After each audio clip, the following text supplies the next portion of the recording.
মুখরোচক টেস্টি কিছু খেতে মন চাইলে এই দই পরোটা বাড়িতে একবার বানিয়ে দেখতে পারেন। কোনো রকম তেল ছাড়া শুধুমাত্র দই দিয়ে নরম তুলতুলে এই পরোটা একবার বানালে বারবার বানাতে ইচ্ছা করবে। অসংখ্য লেয়ার যুক্ত এই নরম তুলতুলে পরোটা তৈরি করাও ভীষণ সোজা। চলুন আর বেশি কথা না বাড়িয়ে রেসিপিটা শুরু করা যাক। সবার প্রথমে বড় একটা থালা নিয়ে নিয়েছি, তার মধ্যে ছোট বাটি মেপে 2.5 বাটি নিয়ে নিচ্ছি ময়দা। চাইলে আপনারা ময়দার পরিবর্তে এখানে আটা দিয়েও কিন্তু পরোটাগুলোকে তৈরি করে নিতে পারেন। আমি ময়দাই ব্যবহার করছি, 2.5 বাটির মতো ময়দা নিয়েছি। এর মধ্যে চামচ মেপে হাফ চামচ দিয়ে দিলাম লবণ, আর 1 চা চামচ দিয়ে দিলাম চিনি। লবণ আর চিনি খুব ভালো করে ময়দার সাথে মিশিয়ে নিতে হবে শুকনো অবস্থাতে। বন্ধুরা, এই পরোটা তৈরি করতে আমি কোনো রকম তেলের ব্যবহার করব না, তাতেই কিন্তু পরোটাগুলো একদমই নরম তুলতুলে তৈরি হবে। খুব ভালো করে লবণ চিনি মিশিয়ে নিয়েছি। এরপর দেখুন নিয়েছি 1 টুকরো পাতিলেবু, মানে অর্ধেকটা পাতিলেবু নিয়েছি, পুরো রসটাই এর মধ্যে দিয়ে দিলাম। মোটামুটি ওই 1 চামচের মতো আমি এখানে পাতিলেবুর রস দিয়েছি। এরপর যেই বাটি মেপে নিয়েছি 2.5 বাটি ময়দা, ঠিক সেই বাটি মেপেই 1 বাটি নিয়েছি টক দই। টক দইটাকে ময়দার মধ্যে দিয়ে খুব ভালো করে মেখে নিতে হবে। টক দই দিয়েই কিন্তু ময়দাটাকে আমাদের ময়াম দিতে হবে। এর মধ্যে কোনো তেলের ব্যবহার করব না, তেল ছাড়া শুধুমাত্র টক দই দিয়ে ময়দাটা খুব ভালো করে এরকম ঝুরঝুরে হওয়া পর্যন্ত মেখে নেব। বেশ ভালো করে টক দইয়ের সাথে ময়দা ময়াম দিয়ে নিয়েছি। এখন বন্ধুরা নিয়েছি উষ্ণ গরম জল।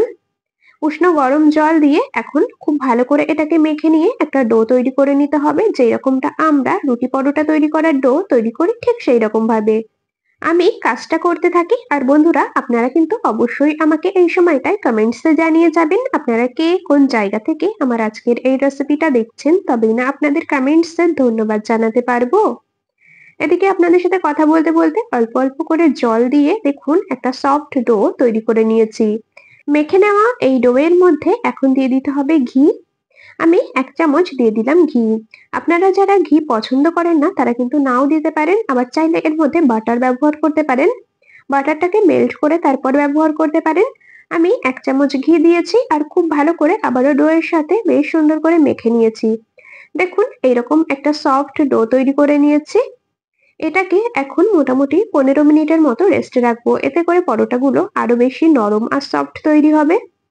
15 মিনিট ডোটা রেস্টে থাকুক। 15 মিনিট পর আপনাদেরকে ঢাকনা খুলে দেখাচ্ছি। 15 মিনিট পর চলে এলাম, আর দেখুন ডোটা কতটা পরিমাণে সফট হয়েছে। দেখতেই পাচ্ছেন এরকম সফট একটা ডো কিন্তু আমাদের তৈরি করে নিতে হবে। এখন এর থেকে বেশ বড় বড় করেই লেচি কেটে নেব, যেরকমটা রুটি পরোটা তৈরি করার লেচি কাটতে হয় ঠিক সেই রকম ভাবেই। মোট আমার 7টা লেচি তৈরি হয়েছে। এখন এই থালাটাকে সাইডে সরিয়ে রাখবো। এখন এগুলোকে বেলে নেওয়ার পালা। সেজন্য নিয়েছি একটা কার্ডবোর্ড, চাইলে আপনারা বেলুন পিঁড়ি বা কিচেন স্ল্যাবের উপরে রেখেও কিন্তু বেলে নিতে পারেন। কার্ডবোর্ডের উপরে একটা ডো নিয়েছি।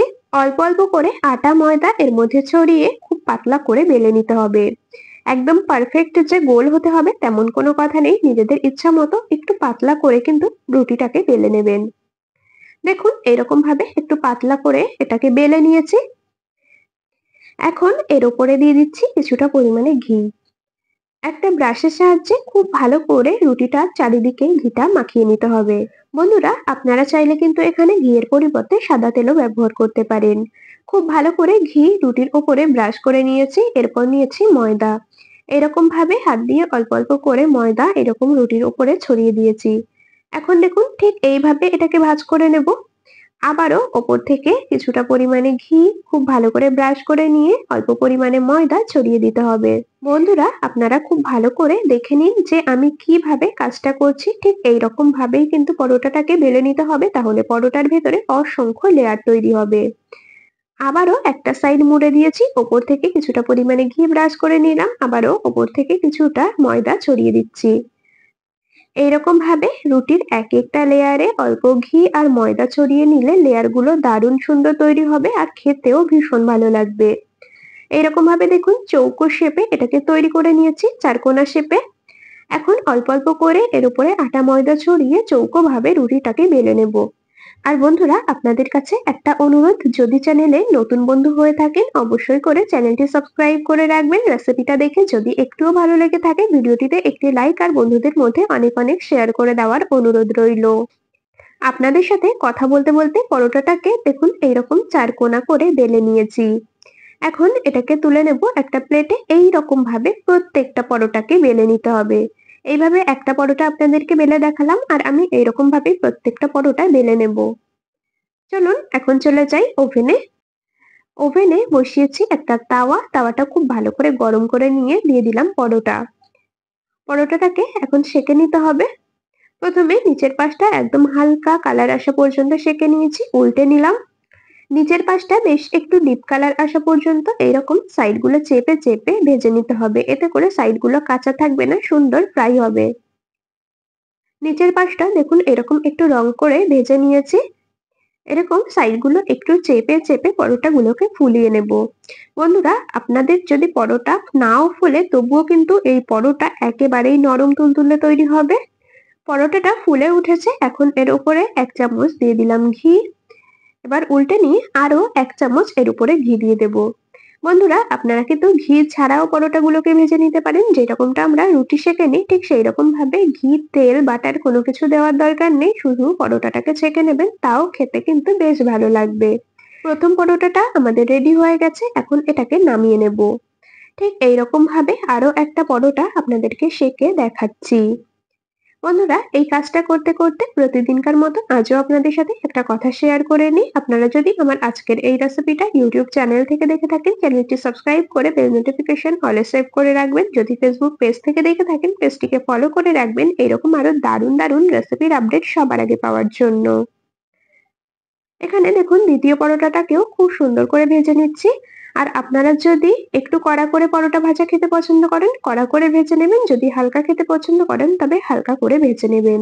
এইভাবে দ্বিতীয় পরোটা আমাদের তৈরি হয়ে গেল। প্রত্যেকটা পরোটাকে এইভাবে তৈরি করে নিয়ে একটা থালায় সাজিয়ে নিয়েছি। দেখুন পরোটাগুলো কতটা পরিমাণে সফট তৈরি হয়েছে, কতটা নরম তুলতুলে তৈরি হয়েছে, তেল দিয়ে ময়াম দেওয়া ছাড়াই। দেখতেই পাচ্ছেন। তো চলুন একটা পরোটা আপনাদেরকে একটু ছিঁড়ে দেখিয়ে দিচ্ছি। দেখুন পরোটার ভেতরে অসংখ্য লেয়ার তৈরি হয়েছে। বন্ধুরা, এইরকম ভাবে দই পরোটা তৈরি করে অবশ্যই একবার বাড়িতে খেয়ে দেখতে পারেন, আর খেতে কেমন হয়েছে কমেন্টসে কিন্তু অবশ্যই জানিয়ে যাবেন।